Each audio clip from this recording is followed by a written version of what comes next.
Here's something I just got.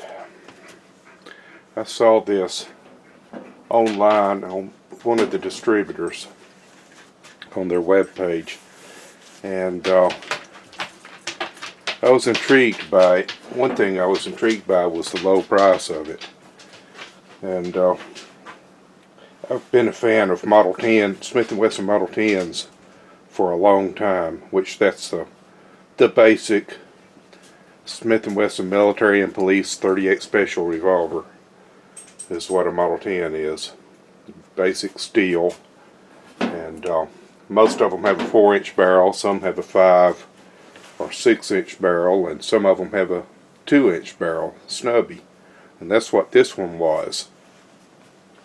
The Snubbies are a little harder to find than the ones with longer barrels, and as you can see, it doesn't have a barrel. That's why it was so inexpensive. But just real quick, let me give you a rundown of what's involved in buying a gun online, because you hear stuff about that. The anti-gunners like to talk about that oh, you can buy a gun online, it's horrible. No, here's how that works. I got on the website of the distributor. I purchased it just like you would purchase something else online. And but the thing is, when it's a gun, which even without a barrel, this is still a gun. The receiver is the serial numbered part, and hence the gun.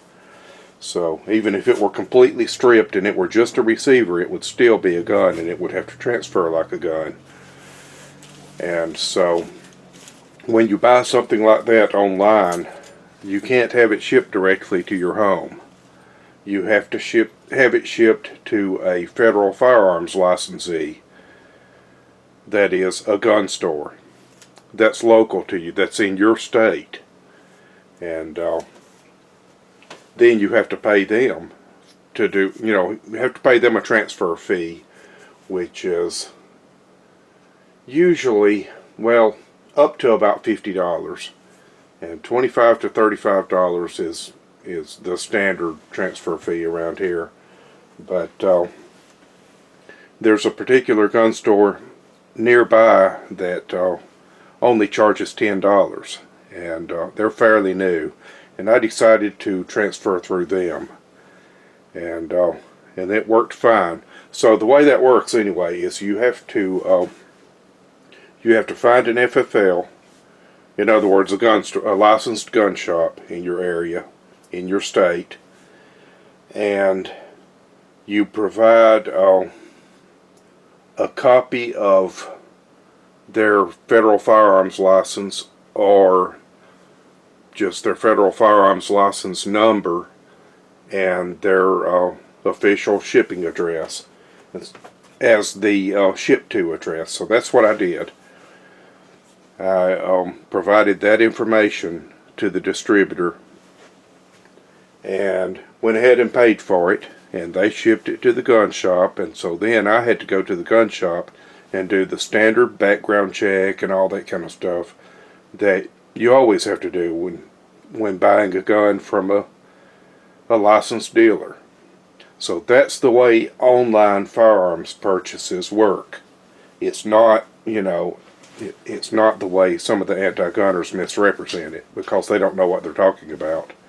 It's just like buying one from your local gun shop, except that you have to find it and have it shipped to them first. But you still have to physically go there, do the background check, and pay them the transfer fee before you can pick it up and take it home. So that's what I did anyway.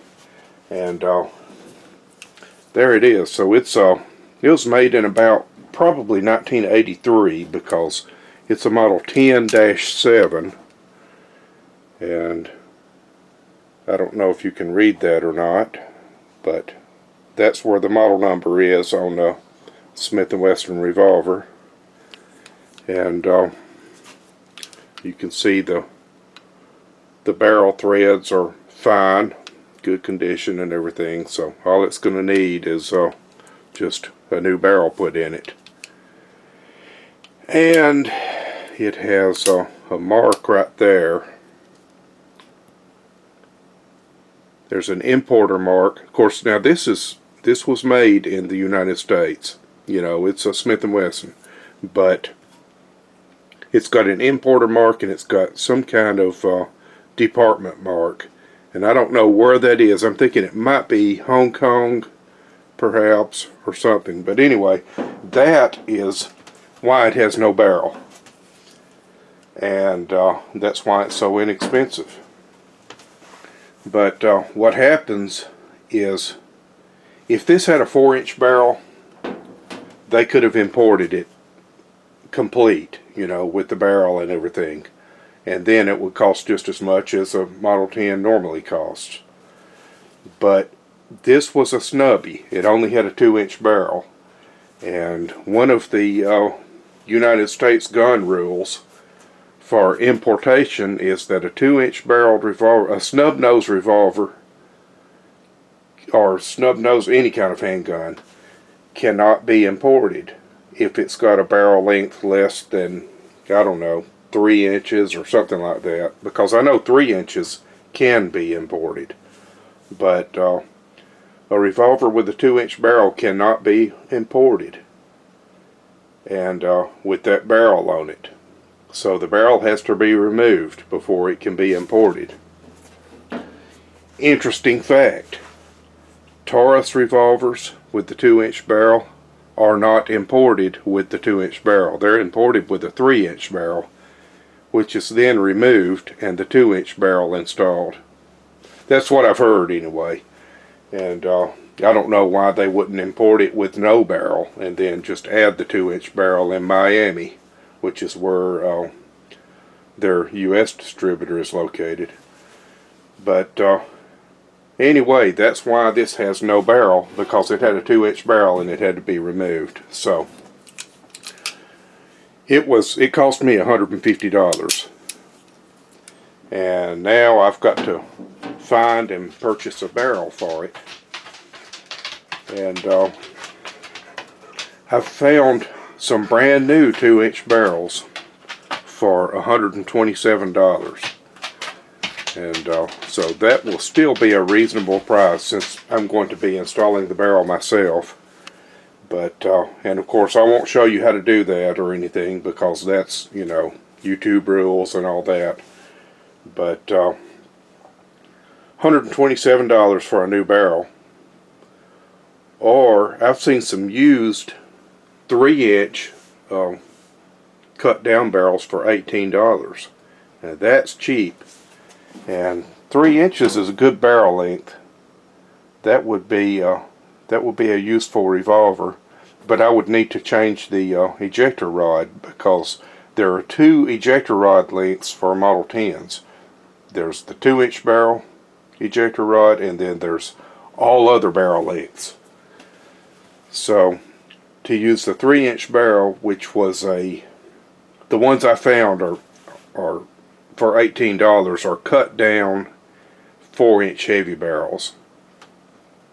And so I would have to, for $10 or something like that, I would have to buy the longer ejector rod to make that work. And then I would have to put a sight on it too, because it comes without a sight, and it comes without the plunger that goes in the barrel lug. So that would be another $10 or $15 to put that stuff in.